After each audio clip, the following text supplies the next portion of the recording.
Hello students. तो कैसे हैं आप सब लोग। आई होप आप सब लोग अच्छे होंगे, है ना। अपना ख्याल रख रहे होंगे और अच्छी पढ़ाई कर रहे होंगे। ठीक है, तो चलिए आज हम अपने मैथ सीरीज़ का अगला चैप्टर स्टार्ट कर रहे हैं जिसका नाम है सम एप्लीकेशन ऑफ ट्रिग्नोमेट्री। ठीक है, क्लास 10th का ये चैप्टर है, तो इसके बारे में बात करते हैं। अच्छा, इसका थोड़ा इंट्रोडक्शन समझते हैं पहले। बेसिकली इस चैप्टर में है क्या। एक्चुअली इस चैप्टर में हम लोगों को हाइट और डिस्टेंस निकालनी होती है। ठीक है, ऑब्जेक्ट्स की। ठीक है, जैसे एग्जांपल के लिए कि मैंने आपको सबसे पहले लेक्चर में, जब हम ट्रिग्नोमेट्री का पहले लेक्चर कर रहे थे, वहाँ पे भी बताया था ना मैंने आपको। जैसे मान लो कि हमें बुर्ज खलीफा की हाइट निकालनी है, तो ऐसा तो नहीं है कि कोई फीता लेके ऊपर टॉप पे, उसके टॉप फ्लोर पे वहाँ पे चढ़ा होगा और एक बॉटम पे फीता पकड़ के बैठा हुआ होगा, है ना, इंच टेप लेके, और उन्होंने तब वो उसकी डिस्टेंस नापी होगी। ऐसा तो नहीं है। तो ये नापने के जो तरीके हैं ये सब यही कहलाते हैं आपके। ठीक है, ट्रिग्नोमेट्री के अंदर आते हैं ये एप्लीकेशन। जो हमने हाइट निकालनी है, डिस्टेंस जो हम एक्चुअली पता करते हैं कि हम से लेके, मतलब अर्थ से लेके सन तक की डिस्टेंस कितनी है, अर्थ से लेके मून तक की डिस्टेंस कितनी है, मून से लेके किसी और सेलेस्टियल बॉडी की डिस्टेंस कितनी है ना, वो सब किससे पता लगता है हमें, इसी हाइट एंड डिस्टेंस से। ठीक है, मतलब ट्रिग्नोमेट्री का यूज़ करके। तो इसमें क्या क्या चीज़ें यूज आती हैं, देखिए। जैसे एग्जाम्पल के लिए, ठीक है, जैसे आप हो, आप यहाँ पे हैं और आपके आँख से, ठीक है, आपके आइज से एक स्ट्रेट लाइन बन रही है आगे की तरफ को। ठीक है, और मान लो यहाँ कोई एक बिल्डिंग है, एक लाइन आपकी आंखों से स्ट्रेट बन रही है आगे की तरफ को, और मान लीजिए कोई बिल्डिंग है आपके सामने, है ना, और ये बिल्डिंग को आप ऊपर की तरफ को देख रहे हो। ठीक है, अब देखिए, एक जो आपकी आंखें बिल्कुल सीधी आगे की तरफ को देख रही है, इस लाइन को, पहले मैं कुछ इंट्रोडक्शन बता देता हूँ आपको। इस लाइन को हम बोलते हैं हॉरिजॉन्टल लाइन। ठीक है, this is called what, this is called horizontal line, है ना। और ये जो जिस एंगल पे आप देख रहे हो, उस बिल्डिंग का टॉप, बिल्डिंग बोलो या टावर बोलो, है ना, कुछ भी बोल सकते हैं आप। तो जो उसका टॉप आप देख रहे हो जिस एंगल पे, तो आंखें ऑब्वियसली कहाँ आपके ऊपर की तरफ को जा रही होंगी ना, आंखें ऊपर की तरफ को देखोगे इसको, है ना, सर ऊपर उठा के। तो ये वाली जो लाइन होती है, ये वाली जो आपकी लाइन है, इसको मतलब line of site, line of site. ठीक है, तो देखिए, हॉरिजॉन्टल लाइन और लाइन ऑफ साइट के बीच में बनने वाला जो एंगल होता है हमेशा, ठीक है, ये एंगल आपका, अगर आपकी आंखें ऊपर की तरफ को उठ रही हैं, तो इस एंगल को हम बोलते हैं एंगल ऑफ एलिवेशन। ठीक है, कौन सा एंगल बोलते हैं, एलिवेशन वाला एंगल, एंगल ऑफ एलिवेशन। ठीक है, अच्छा, हिंदी में इस हॉरिजॉन्टल लाइन को हम क्षैतिज रेखा कहते हैं। चलो मैं लिख दे रहा हूँ, इसको कहते हैं, अगर कोई हिंदी मीडियम वाले स्टूडेंट अगर इसको देख रहे हैं तो उन लोग को पता चलना चाहिए, है ना। तो इसको हम क्षैतिज रेखा कहते हैं और इसको हम दृष्टि रेखा कहते हैं। ये क्या है, ये दृष्टि रेखा। और ये जो कोण बन रहा है, इस कोण को हम बोलते हैं उन्नयन कोण। ठीक है, इसको कहते हैं हम उन्नयन कोण। अब क्यों इसको उन्नयन कोण कहते हैं, नयन को आप ऊपर उठा रहे हो ना, नयन मतलब आंखों को हम ऊपर की तरफ को ले जा रहे हो, तब ये एंगल बन रहा है, इसलिए इसका नाम है उन्नयन कोण। अब बिल्कुल एक इसका ऑपोजिट भी बनता है ना।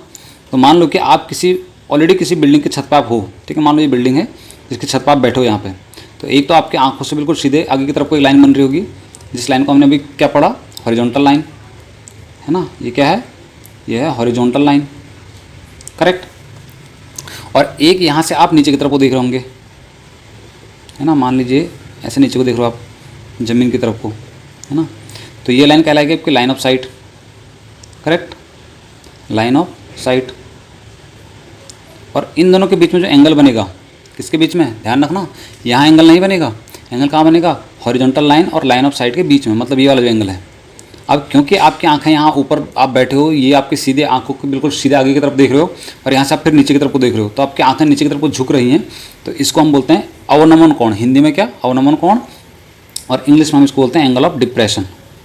क्या बोलते हैं, डिप्रेशन, एंगल ऑफ डिप्रेशन। ठीक है, या इसको हम डिप्रेशन एंगल कह सकते हैं। ठीक, और हिंदी में मैंने क्या बोला, हिंदी में इसका नाम अवनमन कोण, अवनमन कोण।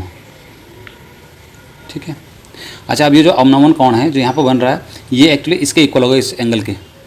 क्यों होगा, ये आप लोग मुझे कमेंट करके भी बता सकते हैं। होता क्या है एक्चुअली, देखो, ये भी आपकी सीधी लाइन है, आँख से बिल्कुल आप सीधे आगे की तरफ को देख रहे हो, और ये जो आपकी धरती है, धरती को भी हम, मतलब जो हमारी फ्लैट जो ज़मीन है उसको भी हम फ्लैट मान के चलते हैं बिल्कुल। तो ये दोनों लाइनें एक दूसरे की क्या हो जाएंगी, पैरेलल हो जाएंगी। और जब दो लाइनें पैरेलल होती हैं और उनको कोई ट्रांसवर्सल कट कर रहा होता है, तो आपका ऑल्टरनेट इंटीरियर एंगल की प्रॉपर्टी हम उसके ऊपर अप्लाई करके, तो ये वाला एंगल हमारा और ये वाला एंगल अंदर वाला, ये दोनों क्या हो जाएंगे, आपस में इक्वल हो जाएंगे। तो हम ज़्यादातर क्वेश्चन जो हमारे पास डिप्रेशन वाले एंगल के क्वेश्चन आएंगे, उसमें हमें ये वाला एंगल तो हम यूज़ करेंगे नहीं, है ना, तो हम यूज़ करेंगे इस वाले एंगल का। ठीक है, ये मैंने आपको यहीं पर बता दिया है। ठीक, तो ये दो चीज़ आपको समझ में आ गई होंगी। बेसिकली इस वाले चैप्टर में, इस वाले चैप्टर में हमारे पास ज़्यादा कुछ इंट्रोडक्शन है नहीं, बस आपको यही समझाना था मुझे, एक ये, ठीक है, और मतलब एक एंगल ऑफ एलिवेशन और एक एंगल ऑफ डिप्रेशन, ठीक है, ये तो चीज़ें आपको समझ में आ गई होंगी। अच्छा, हम निकालते क्या हैं इससे, हम निकालते हैं क्या, हाइट एंड डिस्टेंस, निकालते हैं क्या, HEIGST, हाइट एंड डिस्टेंस निकालते हैं, ठीक है। अब हाइट अलग अलग आपके ऑब्जेक्टों के बीच की हो सकती है ना, हाइट ऑफ टावर हो सकती है, हाइट ऑफ बिल्डिंग हो सकती है ना, और किसी चीज़ की भी हाइट हो सकती है, किसी पेड़ की हाइट हो सकती है। वैसे डिस्टेंस हो सकती है, मान लो जैसे आपकी बिल्डिंग से लेके और किसी एक दूसरे ऑब्जेक्ट तक, किसी टावर तक की ग्राउंड में जो आपकी डिस्टेंस है वो कितनी है ना। तो बेसिकली इस चैप्टर में हम हाइट एंड डिस्टेंस ही निकालते हैं, ठीक है। अच्छा, अब इसके लिए क्या क्या आपको चीज़ें चाहिए होंगी, क्या चीज़ें आपको रिक्वायर्ड होंगी, मैं आपको यहाँ पे पहले ही बता देता हूँ। देखो, एक तो आपको फार्मूला याद होना चाहिए, कौन सा वाला, पंडित बद्री प्रसाद हर बोले वाला एग्जाम्पल है ना, मतलब ये वाला फार्मूला आपको याद होना चाहिए, सबसे पहली बात। दूसरा, आपको ट्रिग्नोमेट्रिक जो रेशियोज हमारी थी, जो वैल्यूज़ थी उनकी, वो आपको याद होनी चाहिए। कौन सी बोला मैंने, ट्रिग्नोमेट्रिक वैल्यूज़, ट्रिग्नोमेट्रिक वैल्यूज़, ठीक है। जो हमने पढ़ी थी ना, साइन की value, sine, cos, tan, cot, sec, cosec, ठीक है, 0 डिग्री पे, 30 डिग्री पे, 45 डिग्री पे, 60 डिग्री पे, है ना। वैसे भी बेसिकली इसमें दो तीन चीज़ें ज़्यादा इंपॉर्टेंट हैं आपकी, साइन की वैल्यू इंपॉर्टेंट है, साइन थीटा की वैल्यू, कॉस थीटा की वैल्यू, ठीक है, टेन थीटा की वैल्यू, क्योंकि अगर आपको ये तीनों याद हैं तो फिर बाकी तो अपने आप ही बन जाएंगे ऑलरेडी, है ना। तो साइन की वैल्यू सबसे इंपॉर्टेंट है आपके, सबसे ज़्यादा जो इंपॉर्टेंट है वैसे आपके लिए वो टेन की वैल्यू है। अब टेन की वैल्यू आप ऐसे मेरे साथ अगर लर्न करना चाहते हैं तो मेरे साथ भी बोल सकते हैं। तो सबसे पहले 0 डिग्री पे 0 होता है, 30 डिग्री पे 1/√3 होता है, 45 डिग्री पे 1 होता है, 60 डिग्री पे √3 होता है और 90 डिग्री पे इन्फिनाइट होता है। हालांकि 90 डिग्री और 0 डिग्री का तो कभी केस बनता ही नहीं है ना। तो आपको वैसे तीन वैल्यू याद रखनी है 10 की, ठीक है। ये 30 डिग्री वाला सिनेरियो है, ये 45 डिग्री वाला केस है और ये 60 डिग्री वाला केस है, ये 10 का केस है। साइन के केस में भी थोड़ा याद रख सकते हैं, साइन 0 पे आपका 0 होगा, है ना, साइन 30 पे आपका 1/2 हो जाएगा, साइन 45 पे 1/√2 हो जाएगा, साइन 60 पे √3/2 हो जाएगा। बस आप अगर 10 और साइन की भी वैल्यू याद रखते हैं ना तो कॉस तो अपने आप निकल जाएगा, कॉस तो हमको पता है कि अपोजिट हो जाता है वैल्यू, है ना। ये साइन की वैल्यू और 10 की वैल्यू आप याद रखिए, यहाँ से आपके मैक्सिमम क्वेश्चन यहाँ से लग जाएंगे, ठीक है। तो मैंने क्या बताया आपको क्या क्या चीज़ें रिक्वायर्ड हैं, एक आपको ट्रिग्नोमेट्रिक रेशियोज रिक्वायर्ड है ना, और एक आपको वैल्यूज रिक्वायर्ड है। बस इन दोनों की हेल्प से हम पूरा का पूरा ये चैप्टर सॉल्व कर देंगे। एक एक्सरसाइज इसमें है, 15 या 16 क्वेश्चन इसमें है, हम उनको सॉल्व कर देंगे, ठीक है। ये मैंने आपको बता दिया उन्नयन कोण क्या होता है, मतलब एंगल ऑफ एलिवेशन क्या है और एंगल ऑफ डिप्रेशन क्या होता है, ठीक है। चलिए अब स्टार्ट करते हैं इसके क्वेश्चंस। चलिए क्वेश्चन नंबर 1 सॉल्व करते हैं। अच्छा, क्वेश्चन नंबर 1 मैं आपके सामने पढ़ रहा हूँ। क्वेश्चन नंबर 1 है, a circus artist is climbing a 20 meter long rope. एक सर्कस का आर्टिस्ट है जो 20 मीटर लंबी रस्सी पे चढ़ रहा है, ठीक है, which is tightly stretched and tied from the top of the vertical pole. एक वर्टिकल मतलब एक सीधा पोल है। चलो मैं पहले डायग्राम बना देता हूँ, ठीक है। एक वर्टिकल पोल है, ठीक है, जिस पे एक रस्सी बंधी हुई है, उस रस्सी पे वो सर्कस का जो आर्टिस्ट है वो उस पर चढ़ रहा है, ठीक है। लिखा है, हाँ, और जो रोप है वो ग्राउंड के साथ बंधी हुई है, ठीक है, हाँ, स्ट्रेच करके बंधी हुई है, टाइटली स्ट्रेच करके। पूछ रहा है find the height of the pole. जो पोल की हाइट होगी, वो पोल की हाइट क्या है ये पूछ रहा है आपसे। If the angle made by the rope with the ground, और जो रोप है ना, जो रस्सी बांध रखी नीचे ग्राउंड पे, उससे और पोल के जो टॉप है उसके बीच में जो एंगल बनने वाला है वो 30 डिग्री का है। तो चलिए पहले मैं डायग्राम ड्रॉ कर देता हूँ। देखिए, ये एक वर्टिकल पोल है हमारे पास, कंडीशन ये है कि एक वर्टिकल पोल है ना, और इस वर्टिकल पोल के टॉप से, ठीक है, इस वर्टिकल पोल के टॉप से एक रोप आई है नीचे की तरफ को, जो ग्राउंड पर टच होती है, और इसी रोप पर वो चढ़ रहा है, ठीक है। वो जो सर्कस का आर्टिस्ट है वो इस पर क्लाइंब कर रहा है, ठीक है। इस तरह का सिनेरियो है कुछ। तो मैं आपको बता दे रहा हूँ, ये है हमारा पोल, ठीक है, और ये है हमारी वो रोप, ठीक है, जिस रस्सी को ऊपर की तरफ को चढ़ रहा है, जो कि यहाँ ग्राउंड से बंधी हुई है, ठीक है। अच्छा, अब अगर मैं इसको एक ट्रायंगल का फॉर्म बन गया मेरा ये, तो अगर मैं इसको नाम दे दूँ ट्रायंगल, मान लो ABC का, late consider this is A, this is B and C।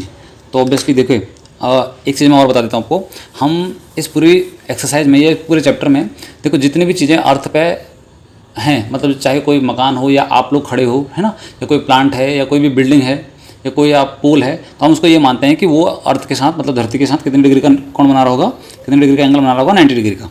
ठीक है, कोई भी आप ऑब्वियसली हम स्लांट पोजीशन में तो किसी चीज़ को हम इस ग्राउंड पर रखेंगे नहीं, है ना।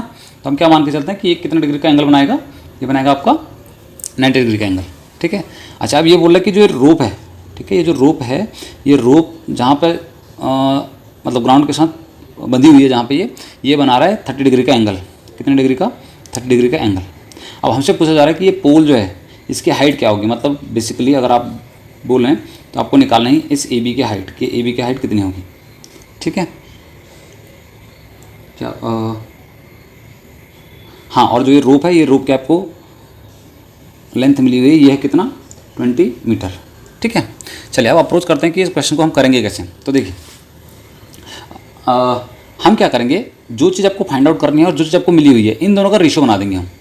जैसे हम इनका रेशियो बनाएंगे वैसे हमारा आंसर निकल आएगा। ठीक है, और एक ही एंगल का हमने यूज़ करना है। देखिए किस तरह से करते हैं, मैं आपको बताता हूँ। देखो हम लिखेंगे पहले तो ट्रायंगल का नाम, कि कौन सा ट्रायंगल है, तो इन ट्रायंगल ए बी सी, इस ट्रायंगल ए बी सी में अगर मैं बोलूँ, ठीक है, तो अच्छा मेरे पास ये क्या है भाई बताइए, 90 के बिल्कुल अपोजिट साइड कौन सी साइड होती है? ऑब्वियसली हाइपोटेनस होती है। अब नीचे देखो ये दोनों एंगल इस वाली लाइन पे बने हैं, तो ये बेस होगा मेरा और ये परपेंडिकुलर होगा। तो मुझे परपेंडिकुलर निकालना है और मुझे हाइपोटेनस दिया हुआ है ना। तो मैं ये कह सकता हूँ, अच्छा परपेंडिकुलर और हाइपोटेनस किसका होता है? देखो पंडित बद्री प्रसाद हर बोले। ठीक है, तो मुझे परपेंडिकुलर निकालना है और हाइट और हाइपोटेनस मुझे दी है। ठीक है, तो ये रहा देखो पहला केस कौन सा बना, ये साइन का केस है। तो मैं ये कह सकता हूँ in triangle A B C sine theta. अच्छा थीटा की जगह पर कितना मिला आपको? थीटा मतलब एंगल कितना मिला है? देखो ये 30 डिग्री। तो हम कह सकते हैं साइन 30 डिग्री इक्वल्स टू क्या बनेगा? यह है पी अपॉन एच। परपेंडिकुलर क्या है मेरे पास? परपेंडिकुलर मेरे पास ए बी अपॉन हाइपोटेनस क्या है? हाइपोटेनस है ए सी। ठीक है, बस अब यहाँ से वैल्यू पुट कर दीजिए और आपका आंसर आपके सामने। चलिए साइन 30 की वैल्यू बताइए, जल्दी बताइए, अभी थोड़ी देर पहले बताया था मैंने। तो साइन 30 की वैल्यू होती है 1/2 इक्वल्स टू ए बी। क्या ए बी आपको मिला है? ए बी जी नहीं, हमें मिला नहीं, हमें फाइंड आउट करना है, तो ए बी को हम ए बी ही रहने देते हैं अपॉन में ए सी। क्या ए सी की वैल्यू आपके पास है? हाँ, ए सी की वैल्यू हमें दी है, वो है 20 मीटर। तो यहाँ लिख दिया हमने 20 मीटर। ठीक है, अब बस इसको सॉल्व करना आपको। क्या करेंगे? क्रॉस मल्टीप्लाई कर दीजिए। तो 20 के मल्टीप्लाई 1 से करेंगे तो ये आ जाएगा 20 मीटर इक्वल्स टू 2 के मल्टीप्लाई ए बी से करेंगे तो ये आ जाएगा 2AB। ठीक है, यहाँ से 2 और AB मल्टीप्लाई में 2 यहाँ अगर ट्रांसपोज होगा लेफ्ट साइड में तो डिवाइड में आ जाएगा। तो हम इसको लिख सकते हैं AB इक्वल्स टू 20 अपॉन में 2 और 2 से 20 कैंसिल आउट, देन आपका AB की वैल्यू जो आएगी वो आ जाएगी 10 मीटर। ठीक है, यही हमें रिक्वायर्ड था। AB पूछ रहा था ना हमसे कि जो पोल की हाइट है, जो पोल है जिस पर आपकी रस्सी बंधी हुई है उसकी हाइट क्या होगी, तो पोल की हाइट कितनी है? 10 मीटर। आई होप छोटा सा क्वेश्चन जो आपका था ये आपको समझ में आ गया होगा। ठीक है, चलिए moving to question number 2। Question number 2 की तरफ चलते हैं। देखिए क्वेश्चन नंबर 2 में आपको बोला है a tree breaks due to storm. ठीक है, एक पेड़ जो है वो आंधी की वजह से टूट जाता है and broken part bend so that the top of the tree touches the ground making an angle 30 degree. ठीक है, क्या बोला कि एक पेड़ है, ठीक है, एक पेड़ है ऊपर की तरफ को। तो चलो मैं आपको इसको समझाने की कोशिश करता हूँ किस तरह से आपका डायग्राम बनेगा। देखिए आपको बोल रहा है एक पेड़ है, ठीक है, लेट कंसिडर कि एक पूरा पेड़ है। ठीक है, बोल रहा है कि आंधी चली और ये पेड़ टूट गया बीच में से, मान लो कि यहाँ से टूट गया ये पेड़। ठीक है, यहाँ से ब्रेक हो गया। अब बोले यहाँ से ब्रेक होने के बाद यहाँ का जो सेक्शन था, ये ऊपर वाला सेक्शन जो पूरा ये बेंड हो गया नीचे की तरफ को, ये कुछ ऐसे झुक गया नीचे की तरफ को और ये ग्राउंड को टच करता है, इसका टॉप पोर्शन है ना, मतलब ये वाला पार्ट यहाँ पहुँच गया। और बोले ये जो बना रहा है ये एक एंगल बना रहा है। कितने डिग्री का एंगल बना रहा है? ये एंगल बना रहा है आपका 30 डिग्री का एंगल। कितने डिग्री का? 30 डिग्री का। ठीक, आगे बात करते हैं। बोला है the distance between the foot of the tree. अब ट्री का फुट कहाँ है? ये है ट्री का फुट ऑब्वियसली, है ना। इसके फुट से लेके to the point where the top touches the ground, जहाँ ये पेड़ का जो टूटा हुआ पार्ट है उसका जो टॉप है वो ग्राउंड को टच कर रहा है। तो बोला इन दोनों के बीच की डिस्टेंस वो 8 मीटर की है। इन दोनों के बीच की डिस्टेंस कितनी है? 8 मीटर की। ठीक है, आपको पूछ रहा है find the height of the tree. अच्छा अब पूरे ट्री की हाइट निकालनी है आपको, ध्यान रखिए। ठीक है, तो चलो मैं अगर इसको A मान के चलूँ, इस वाले पॉइंट को मैं B मान के चलूँ, इसको C मान लूँ और इसको D मान लूँ। अभी D वाला पोर्शन ही तो था जो नीचे टूट के अब C बन गया ही, है ना। तो बेसिकली हमको निकालने के पहले मैं आपको बता देता हूँ पूरे प्लांट की हाइट निकालनी है। इसका मतलब ये है कि पहले तो आपको AB निकालनी पड़ेगी। AB तो है, अब साथ में आपका ये प्लांट का ही पार्ट तो है टूटा हुआ जो नीचे को झुका है ना, तो आपको ये भी निकालना मतलब आपको AC भी निकालना है। तो दो केस आपके बनेंगे, एक AB फाइंड करोगे और AC फाइंड करोगे और दोनों को हम ऐड करेंगे तो हमारे पूरे प्लांट की हाइट निकल आएगी। ठीक है, चलिए अब इसको निकालते हैं। तो लिखना पहले इन ट्राइंगल ABC ट्राइंगल में, अच्छा आपको एक बार परपेंडिकुलर निकालना है, एक बार हाइपोटेन्यूस। तो परपेंडिकुलर अपन बेस लगा लेते हैं। अच्छा परपेंडिकुलर अपन बेस होता क्या है, तो देखिए आपके सामने फॉर्मूला पर लिखा मैंने, परपेंडिकुलर अपन बेस क्या होता है, ये होता है 10। तो हम लिखेंगे 10 और कितने degree, 30 degree, 10 30 degree equals to, अच्छा परपेंडिकुलर है क्या, वो है AB अपन में बेस क्या है, बेस है मेरे पास BC है ना। 10 30 कितना होता है जल्दी बताइए भाई, 1/√3। वैल्यू आपको याद रखनी पड़ेगी, वैल्यू याद रहेंगी तो आप क्वेश्चन को आराम से बना पाओगे बिना किसी दिक्कत के। AB की वैल्यू क्या आपके पास है, जी नहीं, तो AB को हम AB लिखेंगे अपॉन में BC की वैल्यू कितनी है, 8 मीटर है, 8 मीटर है। ठीक है, क्रॉस मल्टीप्लाई कर दीजिए, तो क्रॉस मल्टीप्लाई हो गया तो ये आ गया आपका 8 मीटर इक्वल्स टू √3 AB या AB √3 भी कह सकते हैं। अब ये √3 AB के साथ मल्टीप्लाई में इधर आएगा तो डिवाइड में, तो हम लिख देंगे AB इक्वल्स टू 8 और ये √3 डिवाइड में आ जाएगा तो बन जाएगा 8√3 मीटर। तो देखिए एक तो हमने AB निकाल लिया। ठीक है, ध्यान रखिए अभी हमारा आंसर नहीं आया, अभी हमने प्लांट की हाइट निकाल दी है लेकिन आधी हाइट निकाली है AB। अब जो टूटा हुआ पार्ट था ऊपर का ये, अब इसकी हाइट निकालनी पड़ेगी, जो नीचे झुक गया अब। ठीक है, और मतलब जो आप हाइपोटेन्यूस बन गया तो इसकी हाइट निकालेंगे। तो फिर से हम वही लिखेंगे अब इन ट्राइंगल ABC, क्योंकि ट्राइंगल तो एक ही है हमारे पास है ना, इन ट्राइंगल ABC। बट अब की बार आपका सिनेरियो चेंज हो जाएगा, अब की बार आपके पास बेस है और हाइपोटेन्यूस आपको निकालना है, या आप ये बोल दो कि हाँ हाइपोटेन्यूस अपॉन बेस बोलो या बेस अपॉन हाइपोटेन्यूस बोलो, कुछ भी बोल सकते हैं। ठीक है, तो बेस अपॉन हाइपोटेन्यूस बोलोगे तो कॉस बन जाएगा। तो हमको निकालना है कॉस, और एंगल तो अभी भी 30 डिग्री है, तो कॉस 30 डिग्री इक्वल्स टू, अब कॉस होता क्या है, वो होता है बेस अपॉन हाइपोटेन्यूस। तो बेस क्या है मेरे पास BC अपॉन में हाइपोटेन्यूस मुझे निकालना है वो है AC। अब कॉस 30 की वैल्यू क्या होती है, कॉस 30 की वैल्यू होती है साइन 60 की जो वैल्यू होती है वो। अब साइन 60 की वैल्यू होती है √3/2। वैल्यू याद रखनी पड़ेगी, फिर रिमेंबर करवा रहा हूँ आपको मैं, है ना। अगर वैल्यू याद है तो आप क्वेश्चन को इजीली टैकल कर पाओगे, otherwise it is going to be very tough for you. ठीक है, ये लिख दिया मैंने। अगेन हमने क्या करना है, क्रॉस मल्टीप्लाई करा देंगे। तो देखिए √3 की AC से मल्टीप्लाई होगी तो बन जाएगा √3 AC इक्वल्स टू 2 की मल्टीप्लाई इधर 8 से करोगे तो 2 8 जा 16 हो जाएगा। ठीक है, अब यहाँ से AC की वैल्यू आपको निकालनी है, तो AC इक्वल्स टू 16, √3 मल्टीप्लाई में है तो यहाँ नीचे आएगा तो डिवाइड में चले जाएगा। तो ये आ गया AC की वैल्यू आ गई AC की वैल्यू आ गई 16 अपॉन में √3 मीटर। ठीक है, अब हमारे पास दोनों की दोनों चीज़ें हैं, मतलब ये है हमारा ब्रोकन पार्ट और ये हमारा स्टैंडिंग पार्ट। जो अभी स्टैंडिंग है अभी वो पार्ट की वैल्यू निकाल दिया आपने, और जो ब्रोकन पार्ट था हमारा हॉरिजॉन्टल वो हाइपोटेन्यूस AC वाला पार्ट, उसकी वैल्यू हमने निकाल दी। अब हमें चाहिए टोटल प्लांट की हाइट, तो आप लिख देना लास्ट में क्या, सो प्लांट्स हाइट,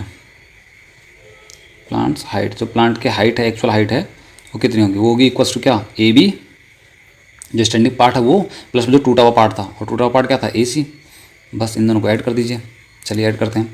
AB की वैल्यू कितनी है, AB की वैल्यू हमारी आई क्या 8/√3 प्लस AC की वैल्यू कितनी है, ये है 16/√3। दोनों का एलसीएम निकालिए, 8 और 16 का, इन दोनों के एलसीएम देखेंगे तो हमारे पास क्या है √3, दोनों डिनोमिनेटर में √3 है तो √3 नीचे आ जाएगा। 8 + 16, 8 और 16 को ऐड करोगे तो कितना बनेगा 24 हो जाएगा। अब ये आपका आंसर हो सकता है, पर जनरली क्या करते हैं हम कि हम ना नीचे डिनोमिनेटर में रूट वाली वैल्यू छोड़ते नहीं हैं, तो हम इसको क्या करेंगे, इसका हम रेशनलाइज कर देंगे। रेशनलाइज जब हम करेंगे तो क्या करेंगे, ये √3 जो नीचे है इसको एक बार ऊपर मल्टीप्लाई कर देंगे, एक बार नीचे मल्टीप्लाई कर देंगे।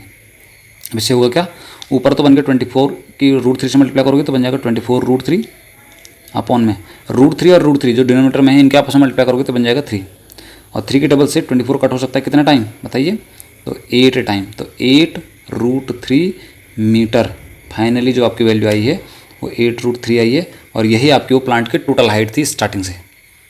ठीक है, चलिए आई होप आपकी समझ में ये वाला क्वेश्चन भी आ गया, क्वेश्चन नंबर 2। ठीक है, अब बढ़ते हैं क्वेश्चन नंबर 3 की तरफ। ठीक है, चलिए अब क्वेश्चन नंबर 3 सॉल्व करते हैं। तो क्वेश्चन नंबर 3 में आपको बोला है a contractor plan to install 2 slide for the children to play in the park. एक पार्क में एक कॉन्ट्रैक्टर 2 स्लाइड ठीक है, जिसको हम हिंदी में फिसलन पट्टी कहते हैं।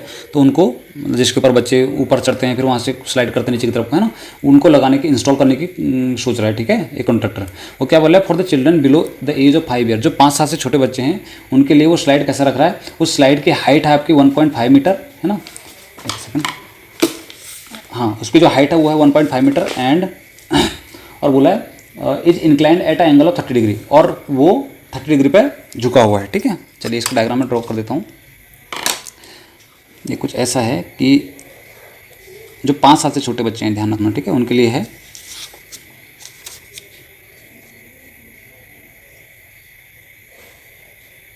तो कुछ ऐसा सिनेरियो है, जो इसकी हाइट दे रखी है वो है 1.5 मीटर की। ठीक है, और ये जो एंगल है ये बोला कितने डिग्री का, ये है 30 डिग्री का एंगल। ठीक है, तो कंसिडर कीजिए कि ये आपका मान लो ABC एक ट्रायंगल है। अच्छा, ये तो आधा सिनेरियो है। अभी आगे ये बोल रहा है कि where is the elder children, जो बड़े बच्चे हैं 5 साल से जो बड़े बच्चे हैं, शी वॉन्ट्स टू, अच्छा कॉन्ट्रैक्टर भाई फीमेल है, she wants to have a steep slide at a height of 3 meter. तो वो जो 5 साल से बड़े बच्चे हैं उनके लिए वो एक दूसरा क्या फिसलन पट्टी है ना, या स्लाइड जो बना रही है उसकी हाइट कितनी है, वो 3 मीटर की है। चलिए मान लेते हैं कि ये 3 मीटर की हाइट वाला एक दूसरा स्लाइड वो इंस्टॉल कर लिया बड़े बच्चों के लिए। तो ज़रा सा मैं इसको बना देता हूँ पहले। ठीक है,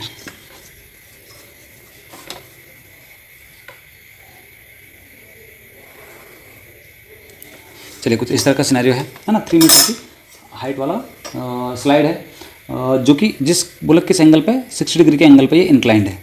ठीक है, अच्छा आपसे पूछ रहा है finally that what should be the length of the slide in each case. दोनों केसों में जो स्लाइड है, ठीक है, जो फिसलन पट्टी है, इसकी लेंथ क्या होगी। कहने का मतलब देखिए, इस ट्रायंगल का नाम मैंने ABC रखा है और इस ट्रायंगल का नाम मान लो कि मैं PQR रख लेता हूँ। अब अभी इसलिए भी मैंने बताया ना कि जो स्लाइड होगी वो तो स्टैंडिंग पोजीशन पर होगी, तो ये तो 90 डिग्री के एंगल बनेंगे। ठीक है, अब यहाँ पे क्या आपको गिवन है और क्या आपको निकालना है। देखो पहले केस में भी आपको परपेंडिकुलर गिवन है, यहाँ से आपको हाइपोटेनस निकालना है। सेकंड केस में भी आपको परपेंडिकुलर गिवन है, आपको हाइपोटेनस निकालना है। ठीक है, तो सबसे पहला क्वेश्चन वही आता है कि परपेंडिकुलर अपॉन हाइपोटेनस क्या है। तो मैंने आपको क्या बोला है, PBP अपॉन HHB। इसको आप नींद में भी याद रख लीजिए भाई, नींद भी आ रही होगी ना तब भी आपको याद रहना चाहिए, तभी निकाल पाओगे। तो चलिए, तो पहले केस में हम, अच्छा ये है किसके लिए, for children below than 5 year. किसके लिए, for children below than 5 year, below than 5 years, 5 साल से छोटे बच्चों के लिए है ये, है ना। तो लिख देंगे हम इन ट्रायंगल ABC। इस ABC ट्रायंगल में भाई आपको परपेंडिकुलर गिवन है, आपको हाइपोटेनस निकालना है। इस केस में भी आपको परपेंडिकुलर गिवन है, आपको हाइपोटेनस निकालना है। तो परपेंडिकुलर अपॉन हाइपोटेनस क्या होता है, ये दिख रहा है आपको क्या है, ये है आपका साइन थीटा। तो पहले केस में क्या आएगा, साइन कितने डिग्री का एंगल है, 30 डिग्री का एंगल है, sine 30 degree that is equals to AB मतलब परपेंडिकुलर अपॉन में AC दैट इज हाइपोटेनस। ठीक है, अच्छा साइन 30 की वैल्यू क्या होती है, वो होती है 1/2 that is equals to AB की वैल्यू कितनी गिवन है आपको, 1.5 मीटर, है ना, अपॉन में AC की वैल्यू ये तो आपको फाइंड आउट करनी है, क्रॉस मल्टीप्लाई कर देंगे तो हमारे पास क्या आएगा, AC इक्वल्स टू 1.5 को 2 से मल्टीप्लाई करोगे तो बन जाएगा 3 मीटर या 3.0 मीटर। तो ये तो आगे पहले वाले स्लाइड की लेंथ हमारी। ठीक है, कि पहला जो स्लाइड है उसकी लेंथ कितनी होगी, 3 मीटर की। ये जो स्लाइड ये AC की लेंथ है वो कितनी होगी, 3 मीटर की। अब दूसरे वाले केस की तरफ चलते हैं। तो ये किसके लिए है, ये फॉर चिल्ड्रन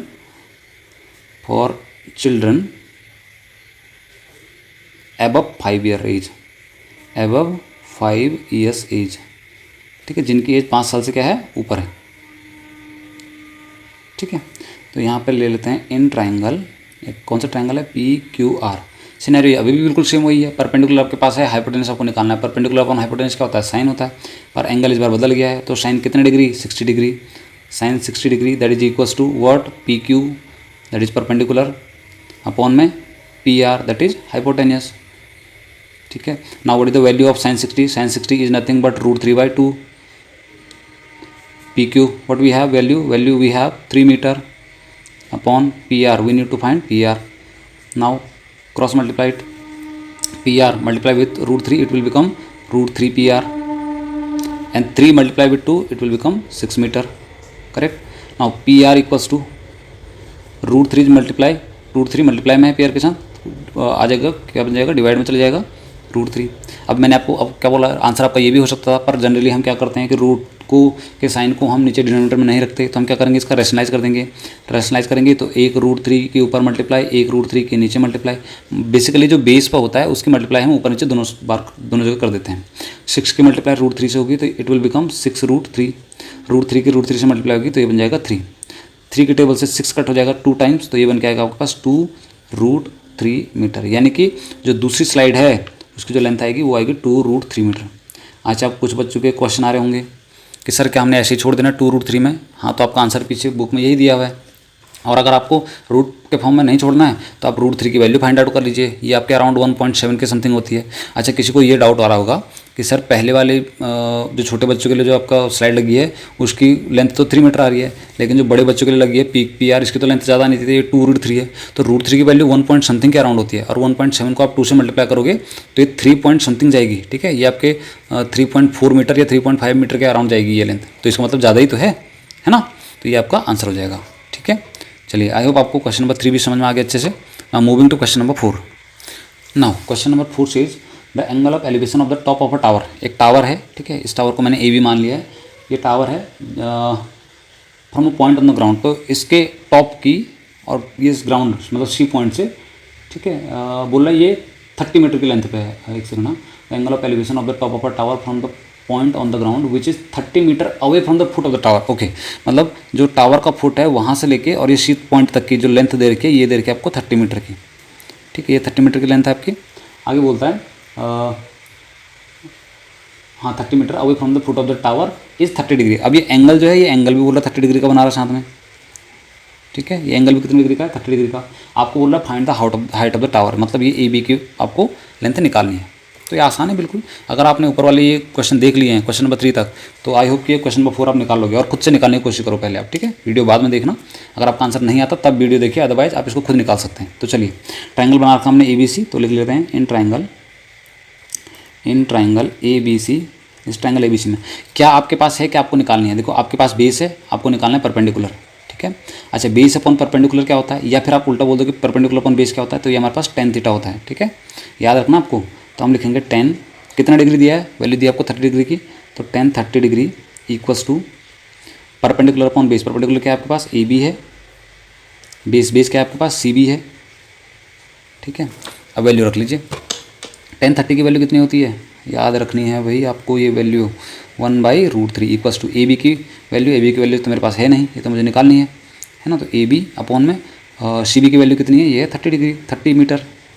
ठीक है, बस आपको क्या करना है, एक छोटा सा काम, वो क्रॉस मल्टीप्लाई। AB की मल्टीप्लाई √3 से करोगे तो बन जाएगा √3AB इक्वल्स टू 30 की मल्टीप्लाई 1 से करोगे तो बन जाएगा 30 meter. Now AB equals to 30, √3 multiply में इधर आएगा तो डिवाइड में। अभी फिर से वही केस आ गया, √3 नीचे आ गया है बेस पे। मैंने क्या बोला कि बेस में हम जनरली क्या नहीं रखते, रूट की वैल्यू नहीं रखते, तो इसको सॉल्व कर देंगे। तो ये बन जाएगा AB इक्वल्स टू, रेशनलाइज कर देंगे इसका, तो बन जाएगा 30 अपॉन में √3 मल्टीप्लाई √3 एक बार ऊपर, √3 एक बार नीचे। सॉल्व कर लीजिए।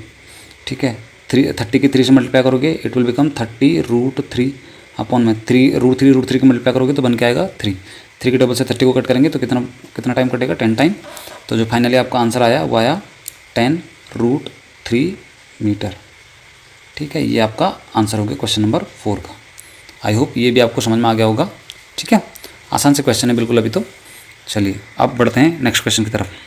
तो चलिए आप क्वेश्चन नंबर 5 को समझते हैं। लिखा है a kite is flying at a height of 60 meter from above the ground. मान लो कि ये जो A पॉइंट है, यहाँ पे कोई काइट है ना, एक काइट है, यहाँ पे एक पतंग है जो उड़ रही है ग्राउंड लेवल से कितने मीटर पे, 60 मीटर के डिस्टेंस पे। ठीक है, 60 मीटर अबव द ग्राउंड ये बोला गया ना, तो 60 मीटर के डिस्टेंस पे उड़ रही है, मतलब AB की जो लेंथ है आपको 60 मीटर दी है। आगे बोला है the string attach to the kite is temporary tied to a point on the ground. अब ये जो काइट की जो क्या बोलते हैं, जो रस्सी है, स्ट्रिंग है ना, उसको बोला बांध रखा है ग्राउंड पे एक पॉइंट से। अब इस पॉइंट का नाम हमने क्या रख दिया, पॉइंट C रख दिया। इस पॉइंट से मान लो इसको बांध रखा है। आगे बोल रहा है the inclination of the string with the ground is 60 degree. तो ये जो आपका इंक्लिनेशन है, इसका झुकाव है जो ग्राउंड के साथ, किसका, इस स्ट्रिंग का, धागे का, वो कितने डिग्री का है, बोल रहा है 60 डिग्री का। ठीक है, 60 डिग्री का झुकाव के साथ वो एंगल बना रहा है। आपको पूछ रहा है find the length of the string, तो मतलब ये AC की लेंथ आपको निकालनी है, मतलब आपको हाइपोटेनस फाइंड आउट करना है। ठीक है, और आपको सामने ये भी बोल रहा है, sorry, that assuming that there is no slack in the ring string, ये जो स्ट्रिंग है आपकी AC, इसमें कोई स्लेक नहीं है। स्लेक मतलब ये सीधी बिल्कुल स्ट्रेट है, इसमें किसी भी तरह का बेंड नहीं है। ठीक है, जैसे रस्सियाँ होती है ना जनरली ऐसे ऐसे कुछ बेंड हो जाती हैं, तो इस तरह का कोई बेंड नहीं है, बोला कि सीधा है बिल्कुल एकदम से। ठीक है, चलिए अब इसको फाइंड आउट करते हैं। तो देखिए परपेंडिकुलर आपके पास है, you need to find hypotenuse. तो चलिए हम ट्रायंगल देख लेते पहले। तो इन ट्रायंगल ABC, एक इस ट्रायंगल ABC में क्या आपके पास है, आपके पास परपेंडिकुलर है, आपको हाइपोटेनस निकालना है। तो परपेंडिकुलर अपॉन हाइपोटेनस का जो रेशियो है वो क्या होता है, आपको याद रखना हमेशा क्या होता है, साइन थीटा होता है, साइन होता है ना। साइन कितने डिग्री की वैल्यू है, 60 डिग्री की value, sine 60 degree equals to perpendicular क्या हमारे पास AB है, correct. Now what we have hypotenuse, hypotenuse we have AC which we need to find, है ना, हमें जो निकालना है। तो साइन 60 की वैल्यू क्या होती है, आपको वैल्यू मुँह ज़बानी याद होनी चाहिए, तभी आप क्वेश्चनों को सॉल्व कर पाएंगे। ठीक है, अगर आपको वैल्यू याद नहीं है तो इनको किसी भी तरह याद कीजिए, बनाना सीखिए, मैंने आपको बनाना सिखाया है बहुत आसान तरीके से। ठीक है, चलिए AB की वैल्यू कितनी है, AB की वैल्यू है 60 मीटर अपॉन में AC की वैल्यू, ये तो हमें निकालनी है। तो फिर से वही क्रॉस मल्टीप्लाई कर देंगे हम, AC की मल्टीप्लाई √3 से करोगे तो √3AC that is equal to 2 की मल्टीप्लाई 60 से करोगे तो ये बन जाएगा 120 मीटर। ठीक है, अब इसको और थोड़ा और सॉल्व करते हैं। तो देखिए ये √3 मल्टीप्लाई में इधर जाएगा तो डिवाइड में, तो यहाँ से बनेगा AC इक्वल्स टू 120 अपॉन में √3। अब फिर से वही केस कि नीचे क्या डिनोमिनेटर में क्या आ गया, रूट का साइन आ गया, तो इसको फिर से हमने क्या करना पड़ेगा, रेशनलाइज। इसका मतलब √3 की मल्टीप्लाई ऊपर भी, √3 की मल्टीप्लाई नीचे भी। सॉल्व कर लीजिए, 120 के √3 से मल्टीप्लाई करोगे तो 120 अपॉन √3, 120 √3 बन जाएगा, और √3 की √3 से मल्टीप्लाई करोगे तो ये बन के आएगा आपके सामने 3 के टेबल से 120 को कट करेंगे तो यह आ जाएगा 40 टाइम्स। ठीक है, तो फाइनल जो आपका आंसर है वो कितना आ गया, 40√3। ठीक है, इतना मीटर। इसका मतलब जो धागा था, जो काइट के साथ जो धागा बंधा हुआ है, उसकी जो लेंथ है, AC की जो लेंथ है वो कितनी आ गई, 40√3 मीटर। ठीक है, अच्छा आज के वीडियो में हम इतने ही क्वेश्चन सॉल्व करेंगे क्योंकि थोड़ा वीडियो पर ज़्यादा लेंथी हो जाएगी, है ना। तो इसके आगे के क्वेश्चन हम, इसके आगे जो आने वाले क्वेश्चन है उसके लिए आप नेक्स्ट वीडियो का तब तक वेट कीजिए। ठीक है, टिल देन स्टे स्टडिंग, ठीक है, stay healthy and keep yourself safe. Thank you.